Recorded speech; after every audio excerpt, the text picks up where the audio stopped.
ቅድስት ቤተ ክርስቲያን ስርጎት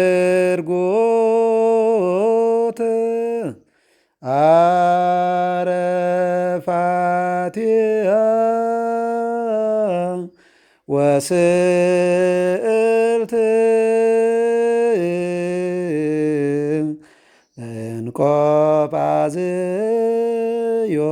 እንቆጳዝዮን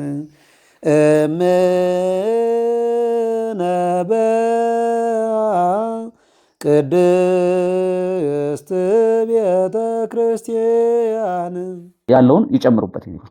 ቃለ ተሰማልን መምህር። እንግዲህ ያው ማኅቶት ማለት ያው ብርሃን ነው። መቅረዝ ስንል ደግሞ ማብሪያው ነው። ያው መቅረዝ፣ ማኅቶት፣ ብርሃን ብንል መብራቱና ማብሪያው ሁለቱ ናቸው። ይሄ ያው ቅድም እንዳሉት በሙሴም የታዘዘ ነው። ከዓለም ተፈጥሮ መጀመሪያ እግዚአብሔር ለመላእክት የተገለጠበት ብርሃን ነው። በኋላም እግዚአብሔር በቤተ መቅደሱ መብራት እየበራ እንዲኖር ከማታ እስከ ጧት ድረስ ሳያቋረጥ እንዲበራ ሰው ኖረም አልኖረም አገልግሎት ኖረም አልኖረም ይበራል ማለት ነው። ከዛ እንግዲህ ያ ጨልሞበት አይደለም አይደል?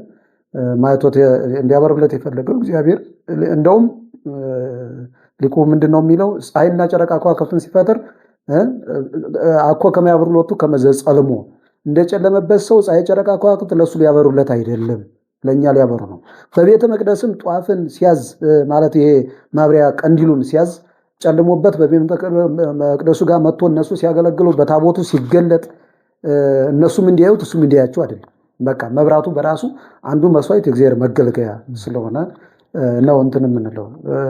እዛው ላይ እንዲያበሩ ሲታዘዝ ቀንዲሎች ነው እንደውም ማብሪያዎችን ጭምር ነው ራሱ የተናገረው በዘጸአት ምዕራፍ 40:37 ላይ አለ። በታቦቱ ፊት ቀንዲሎቹን ትለኩሳለህ ነው የሚለው። እንደውም በታቦቱ ፊት አሁን እኛ መብራት የምናበራው ታቦት አለን። ከታቦቱ ፊት ደግሞ አብሮ ልክ እግዚአብሔር ሲያዝ ንዋየ ቅዱሳቱን አጠቃላይ አብሮ ነው ዲዛይናቸውን አውጥቶ አዞ ለታቦቱ ክብር የሚሆኑትን እሱ ሲገለጥ የሚደረጉትን ነገሮች በሙሉ አዟል ማለት ነው። መብራቱን አንዱ ቀንዲሎቹን ታበራለህ ነው የሚለው። እኛ አሁን ቀንዲል ቤተክርስቲያን የለም አይደል? አሁን በከተማው ቀንዲል ጠፍቷል። ቀንዲል በገጠሩ አሁንም ጭምር ቀንዲሎች ናቸው ያሉት። ትንሽ ትንሾች ተሰርተው በየእንትኑ እድሞው ላይ በቤተክርስቲያኑ እዚህ እንትኑ ላይ ዙሪያውን ይደረጋሉ በየመስኮቶቹ። እነዛ ዘይት የጠለለ ዘይት ቅድም እንዳሉት ዘይት ይደረግባቸውና ክር ተደርጎባቸው እዛ ላይ ነው የሚያበሩት። እንደውም ያ ቀንዲል ራሱ መድኃኒትም ነው አይደል? በገጠር ያን ቀንዲል ሰው ሲታመም ወስዶ ይቀቡታል፣ ይፈወሱበታል። ምስጢረ ቀንዲል ከምንለው አንዱም የመብራቱ እንትን ነው ማለት ነው። እና በዛ በከተማ አምፖሎችም ስላሉ ከዛ ከአምፖሎ ባለፈ ደግሞ የምናደርገው ጧፍ ነው። በአባቶቻችን በመጽሐፍ ቅዱሱ ትእዛዝ ግን በቀድሞ ጨምሮ የመጣው ቀንዲል ተሰርቶ ዘይት ተደርጎበት ከዘይቱ ላይ ቀንዲል ይበራል ማለት ነውና ያ መጽሐፍ ቅዱሱ የተናገረው ነው። እንግዲህ ዛሬ በቅዳሴ ስንቀድስ ደግሞ ያለ መብራት አይቀደስም በፍጹም። ብርሃን ነው ቀን ነው ተብሎ ቅድም እንዳልነው ወይም አምፖሎች ዙሪያውን አሉ ተብሎ መብራት ጧፍ ሳይያዝ አይቀደስም። ይሄ የተከለከለ ነው። ስርዓተ ቅዳሴው በራሱ ይናገራል። ሲቀድሱ በአንድ መብራት አይቀድሱ ይላል። በአንድ መብራት አይቀድሱ፣ በሁለት መብራት ማለት በሁለት ጧፍ ማለት ነው። በሶስተኛ ደግሞ ቀንዲል ያድርጉ ይላል። ስርዓተ ቅዳሴው ራሱ ያዛል። ቅዳሴ ሲገባ ምን አይነት መብራት እንዳለበት ሁለት መብራት በስጋው ደግሞ ቀኝና ግራ ሆኖ እንዲበራ ያዛል። ሶስተኛ ደግሞ ቀንዲል ያዛል።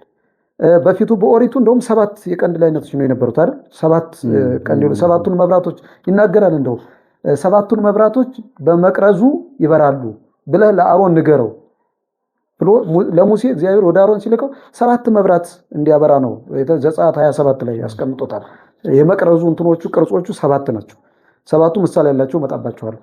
እና በሁለት ጧፍ በአንደኛው ደግሞ ቀንዲል እንትን ይላል። ይሄ ስርዓተ ቅዳሴያችን ያዘዘው። ሁለቱ ለስጋው ደግሞ ክብር ናቸው።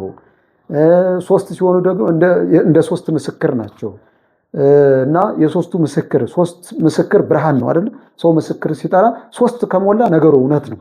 ስለዚህ ስጋው ደግሞ ስናቀርብኛ 3 ብርሃን እናደርግና እውነት ነው፣ እምነት ነው፣ ትክክል ነው፣ የምንሰራው ስራ ሀቅ ነው ተብሎ ምስክር ጭምር የሚሰጥባቸው ናቸው እንጂ በአንድ መብራት አይበራም። ከዛ ቀጥሎ መብራቱን እንግዲህ ዲያቆናቱ ይዘው ይዞራሉ አይደል?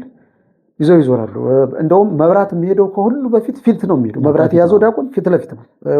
ማንኛውም ማይጠንት ሲደረግም ይሁን ዑደት ሲደረግ ነገሮች ሁሉ እንቅስቃሴ በቤተ መቅደስ ሲደረጉ መብራት የያዘው ፊት ለፊት ነው የሚሄደው።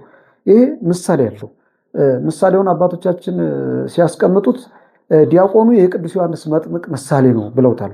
ቅዱስ ዮሐንስ መጥምቅ ብርሃን ዘያበርህ ብሎ ኢየሱስ ክርስቶስ ለቅዱስ ዮሐንስ ራሱ ተናግሮለታል። ቅዱስ ዮሐንስ ወንጌላዊም ዮሐንስን ታሪክ ሲጽፍ የሚያበራ የመጀመሪያው ከክርስቶስ በፊት መጥቶ ዓለምን ብርሃን ለእውነተኛው ብርሃን ለክርስቶስ ገላጭ ብርሃን ቅዱስ ዮሐንስ ነበር።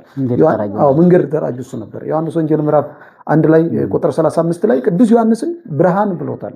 ያ ዲያቆን ደግሞ እንደ ቅዱስ ዮሐንስ መንገድ ጠራጊ ማለት ነው። ወንጌል ሲነበብ መጻሕፍት ሲነበቡ አሁን ብርሃን ነው ተብሎ ዲያቆኑ ግብረ ሐዋርያት ሲያነብ፣ መልእክታት ሲነበቡ፣ ቄሱ ግብረ ሐዋርያት ሲያነብ፣ ዲያቆናቱ መልእክታት ሲያነቡ፣ ካህኑ ወንጌል ሲያነቡ መብራት ሳይመጣ አይነበብም።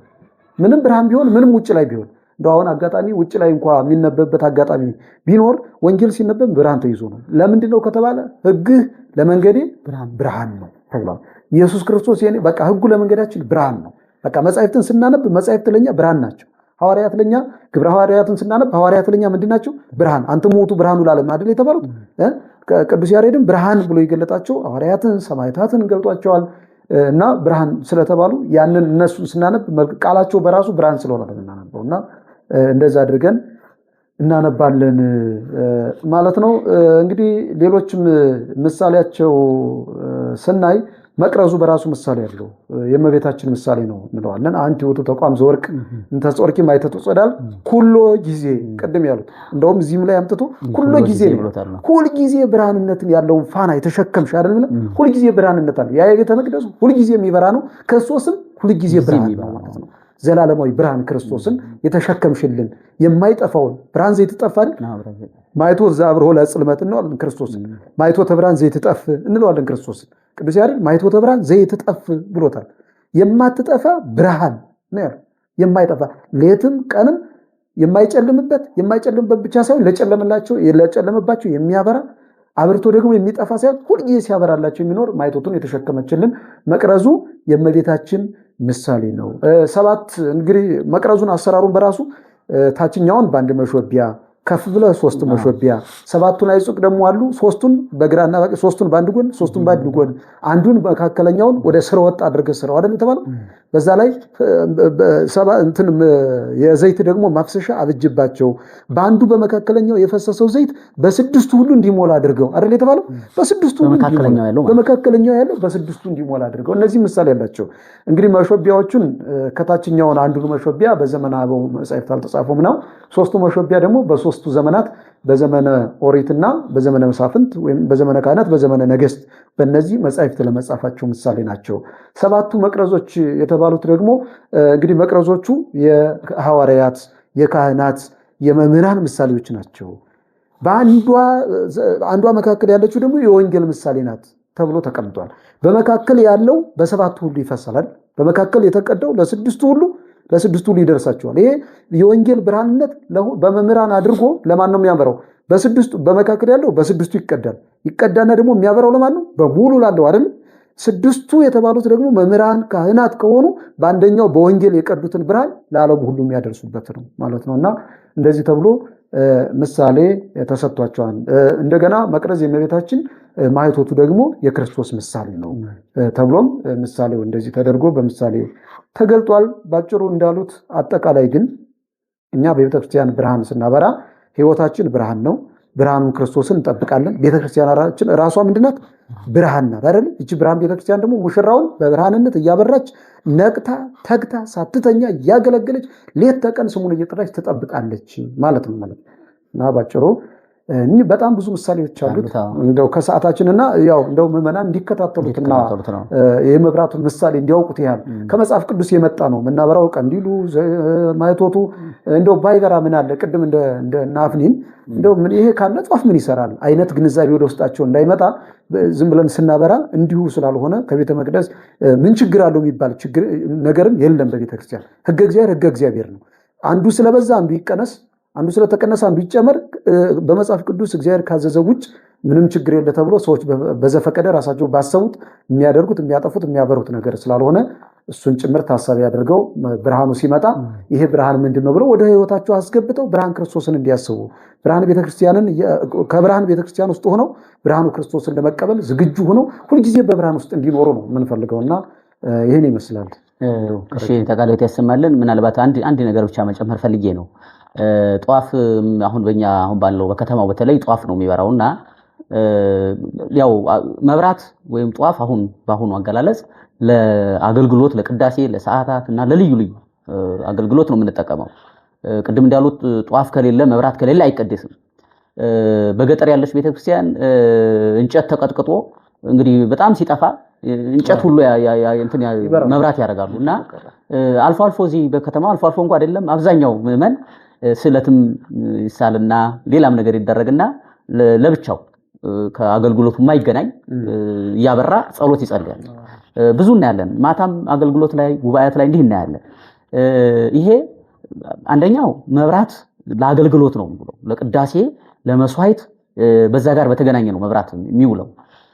ሁለተኛው ደግሞ እያንዳንዱ ምዕመን ወይም ምዕመናን ይሄንን ሲያደርጉ በገጠር ያለች ቤተክርስቲያን የምታበራው አታ በጨለማ እንዲያለች ማሰብ ያስፈልጋል እና እንደው መትረፍ ያስፈልጋል ማለት ነው። እንግዲህ ጧፍ ተርፏቸው ከሆነ ለራሳቸው ከሚያበሩት ይሄም ማበራው ጧፍ እኮ በገጠር ላለች ቤተክርስቲያን ምዕመናን በሌሉበት ቦታ አማኞቹ ባነሱበት ቦታ ካህናት አገልግሎት ሲሰጡ ይቸግራቸዋል እና ላስቀምጠውና ለሆነ ጊዜ ለቸገረ ቤተክርስቲያን ይሆናል ብለው እንደው ያስቀምጡ መልካም ነው። ከሚያበሩት ማለት ነው ለራሳቸው ከሚያበሩት ለመስዋዕቱ ይሆናል። የክርስቶስ ሥጋና ደም በሚፈተትበት በሚቆረስበት ምዕመናን ምህረት በሚያገኙበት ቦታ ያቺ ጧፍ ትበራለች። እሱ ግን ባልተሰጠው ጸጋ ወይም ባልተሰጣቸው አገልግሎት እንደዛ ባያደርጉት ለማለት ነው። ምክንያቱም በገጠር ያለች ቤተክርስቲያን ሁልጊዜም እንደምንለው ከተማ ላይ ቢያንስ ቅድም ያልነው ጧፍ አይቸግርም።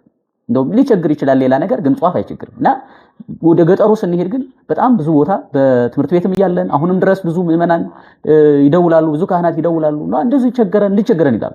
ስለዚህ የምናበራውን ጧፍ ሁልጊዜ ስለት ካለን ብንሰበስበው እና ለሆነ ጊዜ እንዲህ አይነት ችግር ውስጥ ላሉ አብያተ ክርስቲያናት መድረስ ብንችል የሚል ሐሳብ። በጣም ጥሩ መምህር፣ እሱን ካነሱት ዘንድ በጣም ጥሩ ነው። አሁን መብራት በቤተ ክርስቲያን ያለ መብራት አይቀደስም ስንል በሁለት በሶስት መብራት ይቀደሳል ስንል የታችኛው የማጣት ደረጃው ላይ ነው። የማጣት ደረጃው ምንም ቢቸግር ከሁለት ከሶስት መብራት ባለባ አይቀደስም። ከዛ በላይ ግን ብዙ ማብራት ይቻላል። ብዙ ማብራት ያው በብዙ መብራት አይደል? በብዙ መብራት ብዙ ስነ ምግባር፣ ብዙ ብርሃንነት፣ ብዙ ትምህርት፣ ብዙ መልካምነት ነው፣ ብዙ ብርሃንነት ነውና ማብራታቸውን እየተቃወምን አይደለም። እርሶ ሲሉት ማብራታቸውን መቃወማችን ሳይሆን እነሱ አምፖሎች አሉ ለመጸለያ የሚሆኑ ለጉባኤ አስፈላጊ የሆኑ ነገሮች ሲሆኑ ይሆናሉ። ከዛ ውጭ ግን በዘፈቀደ ዝም ብሎ ከሚጠቀሙት ከሚለው አንጻር ነው እንጂ እናንተ የምታበሩት መብራት ማለት ችግር አለበት ማለታችን አይደለም። እሱንም ታሳቢ እንዲያደርጉት ለገጠሯ ከማሰብ አንጻር እንዲያስቡ ለገጠሯ እንዲያስቡና አጠራቅመው ለገጠሯ ምን እንዲለግሱ ከሚል አንጻር ነው እንጂ የሚያበሩት መብራት እንግዲህ ምናልባት እንዳልነው መብራቶቹ ዲያቆኑም ይዘው ካህኑ ለስጋው ደግሞ ማክበሪያ የሚደረገው እነሱ የሚያበሩት አይደለም። ዲያቆኑና ካህናቱ እዛው ላይ ይዘው የሚያበሩት ናቸው። የነሱ ለራሳቸው የሚጠቀሙበት ዕለታዊ ለጸሎት ለምናምን ሊሆን ይችላል። ግን እሱ ዝም ብሎ ያለ ጧፍ ደግሞ ጸሎት የማያደርግ እንዳይመስላችሁ። ያለ ጧፍም ያደርጋል። ዋናው ለቅዳሴው ለመስዋዕቱ የሚሆን አይጥፋ እንጂ ከዛ ውጭ በታየን ልክ አይናችን እስከታየ ድረስ ግድ ማብራት ካላበራን የነሱ የምዕመናን ጸሎት ያለ ጧፍ መሆን ይችላል። ያለ ጧፍ መሆን ይችላል። የካህናቱ አገልግሎት ግን ያለ መብራት አይሆንም። ቅድም ያሉት ስለሆነ እሱን ለይተው ለገጥሩም እንደው በዚሁ ጧፍን ካነሳነ ጧፍ ላጡ ድረሱላቸው ነው ለማለት ነው። ይቆየን።